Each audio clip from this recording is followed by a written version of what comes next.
Regan Slaymaker for Not Just Boxing. I have the privilege to be joined by the Commonwealth Super-Welterweight champion Sam Gilley. Sam, it's a pleasure to be back down at RJ's, mate. How you doing? Nice to have you back down here, mate. Yeah, I'm good, mate. Just getting back into the swing of things and getting the old Christmas dinner fat off. Definitely, mate. I mean, God, it'd be fucking take a while to get my Christmas dinner fat off. But are you good over the Christmas break, Sam? I know some boxers like to, but you don't seem like you balloon up too much, which is a compliment. No, yeah, no. I mean, listen, what I get in the ring at compared to what I am now isn't too, because I get in the ring very heavy. So what I am now isn't too far off. But yeah, no, I don't behave, mate. I don't behave one bit. Like, listen, I like my food. I like having a couple of beers. So I'm never going to sit here and lie and be like I'm like a teetotal athlete 12 months of the year, but mate, over Christmas I had a bit of fun celebrating. And so you should as well with the one fight, but the one great performance against Jack McGann. Obviously we caught up after that. I interviewed you after that fight, but I mean, what a performance that was at the York Hall. I mean, back in the swing of things, you were back like you never left, mate. Yeah, I mean, that, like I said to you after, there was a lot of frustration for me going into it. So, and I felt like a lot of it I let out on Jack. And I didn't say it after the fight in the ring. I should have done. Like, credit to Jack for taking that fight, because not a lot of blokes would double their rounds, which they was meant to do a 6-rounder. So he took on a 12-rounder and dropped a weight as well. And he's a big boy at the weight. So credit to him for taking that and doing that, because otherwise none of us would have had a show that night. No one would have got paid, and Christmas would have been curtains. Definitely, but fair play to Jack McGann as well. And I see on your Instagram story today, mate, as well. Expecting fight news soon. I'm assuming from the board circulars and things like that. Still the British title. Still Louis Greene probably next. Yes, it is. That's exactly it, mate. We're just waiting on them to give us a precise date in April. So yeah, it's exciting. I mean, I can't wait to just get this period over and done with, because it feels like I've been in a trilogy with Louis, because obviously this is my third camp going back to back like with him now. So, and I'd love to just come in here and not think about him and not do like pads for a game plan on him. And I mean, I could do it in my sleep now, like the game plans we've done. But yeah, I'm looking forward to getting that British title, getting this out of the way, and then moving on and seeing what's next. Definitely. I mean, it's an exciting time to be, I mean, a welterweight, super welterweight. I mean, we saw Conor Walker at the weekend. Mate, I'm real. Mate, let's talk about that. Obviously, the weight division below you guys. But Harry Scarf has fought a super welter as well. I mean, I caught up with Conor after that fight, and he basically said he admitted that Harry Scarf was boxing his ears off, quote unquote. And then, I mean, that shot that he lands, that is what we're in boxing all for, isn't it? Like, unbelievable. But that's the thing with Conor Walker, though. He won't give up. That's why he's so exciting. That's why everyone likes to watch him. He won't give up. I sparred him while I was in camp for the Jack McGann fight. He asked if he could do some rounds, and he come down for one of the spars down Peacock. And mate, he's just a relentless little fucker, mate. Honestly, he will not stop. So, mate, and he's a great lad as well. Him and Richie Gent, they're a great team. And yeah, mate, fair play to them. Gone and change their lives now. It's he can go and get anything now. So he's doing what I'm aiming to do, hopefully in April. Definitely. I mean, I know that I've got my title for this interview. Walker is a relentless little fucker. Don't worry, Conor, you're getting tagged in that, because I echo Sam. You are one of the best people in boxing as well, along with Sam Gilley as well. Cheers, Commonwealth Super Welterweight champion as well. But Sam, I want to take us all the way back. Obviously, where you don't have a fight, I want to kind of talk about kind of your career. Right from the start, do you remember the first time you ever walked into a boxing gym? Yeah, I do. I was 11 years old, Waltham Forest Amateur Boxing Club in Hynes Park. And so one of my mates, Ryan Brown, his older brother, Aaron, he boxed down there. And so one of them hooking uppercut bags was at the end of the gym. And I can remember, and I knew Aaron anyway, and I could just, when I stood behind the door, I could just hear this thump, thump, thump, and I thought, God, mate, what's that? Walked through and it was Aaron, and it straight away made me feel a little bit more comfortable, because it was someone that I knew. But just the sweaty smell and the old leather bag, like the bags were battered. But I was down, I think I had about 35 fights for them. Like, they used to chuck me out every week. But yeah, mate, I remember walking in, the first time I sparred, so Paul Bash, the coach at the time, Like, he was trying to get us to move our head, and I've got no rhythm whatsoever, honestly. You should see me on the dance floor, it's terrible. So he was like, mate, he went, for like, just try and write your name with your head. For some reason, the only letter I could do was S, right? So I'm moving my head like that, just non-stop. And the kid that I was sparring literally just watched me time it, just went bang, and just kept timing me down the middle. But my granddad said, you'll get one punch in the nose and you never want to do it again, because I was quite a timid kid. And I got whacked on the nose, and I thought, oh, I like this. And that was it. I was hooked from that spar. That was the first time I'd ever been in a ring.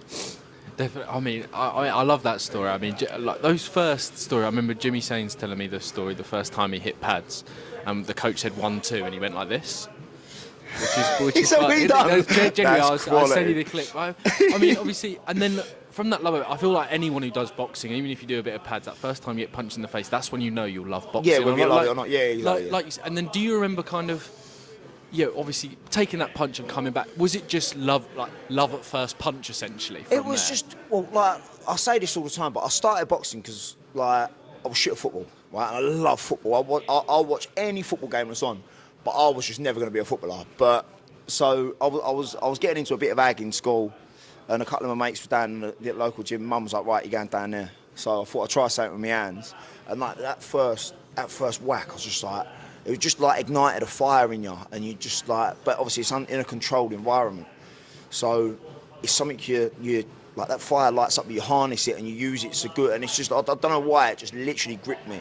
And from that, like, I was never the best at amateur. I never won one amateur title, I never stopped no one, never given no one a standing 8 count, but there was just a little voice in my head that when, like, the amount of times I was like, oh, this is rubbish, I ain't doing this no more. Like, look, when I lost like 4 on a bounce or something like that, and there was just a little voice in my head that went, just keep going, because this is what you're going to do. And everything that, even me and Rod now, like, we don't force nothing. Things just seem to happen for us. And it's at the right time, and, like, things just seem to drop into place. And I honestly believe there's something, like, it's something, like, in the universe, mate, sent down here, and this is what I was meant to do, and it's going to work out. I mean, it has. It's continued to work out, Sam, as well. I mean, but do you, what's the fight that you think you've learned the most from? It might not even be that Danny Ball fight, but like, no. But like, what was the fight that you look back on and you go, that was the turning point? Mate, I was so weight drained, that Danny Ball one, right? I don't even remember the fight, so I couldn't. Even if I did learn something from it, I wouldn't remember.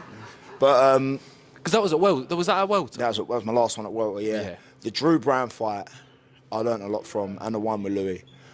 But yeah, mate, that Drew Brown one, because that's the only time, even against Danny, there was one point in that fight where I was like, I'm going to lose, right? And it was, I think I was 4 rounds in, and this bastard literally threw like 400 punches around. And I sat in the corner and I said to Rob, mate, if he don't slow down, I'm banging trouble here. Because he's just, like, every time I looked up, like 3 or 4 shots were coming at me, and he was 6'1". He had a very weird style where he was rocking back on his heels. Because I watched videos of him and he looked terrible. But then where he done things a little bit awkwardly, and he had this like windscreen wiper backhand that he would just parry everything. And I was like, mate, how am I going to hit this geezer? But luckily, I think he'd only been 6 rounds once. And when we got past 4, he did start to slow down, and I managed to get myself back into the fight, and obviously I managed to stop him. But that was one that was like literally, that changed me, because that was when I was like, I can do 10 rounds at like a very, very fast, but at somebody else's pace. Because 9 times out of 10, I control the pace of things. But that one, like, he stuck it on me. I got through it. My eye was shut. I ended up getting cut. Like, everything was going wrong, and I still managed to dig out like the knockout and get there in the end. But yeah, that's my favourite fight as well. Definitely. I mean, just from the fights I've watched you and kind of been around with you, especially like the last year, like getting to know you a bit better as well. And from what you said there, so Drew Brown there, basically, you said in the fight your back's against the wall. Louis Greene, kind of the real step up in opponent. Obviously, the Commonwealth title, backs against the wall on that one. Kind of the show was essentially falling apart, moving to York Hall, things like that. I forgot about that. The Jack McGann fight that was obviously supposed to be Louis. You had a long period out of the ring. We've spoken about these things. Mate, I've got terrible luck, and no, but your back's against the wall again. Do we see the best Sam Gilley? I'm not saying I want these things to happen to you, Sam. No, but like, it's true. Mate, you do thrive under that pressure, yeah, don't you? mate, I do. I always say that. Like, when I was an amateur, pressure used to really get to me, and I think where, like, I've just sort of got used to it. But mate, honestly, yeah, mate, it's a fair point because like I had the year out with boxing not giving me a date as well. I've had a year out with COVID. The one behind closed doors I lost.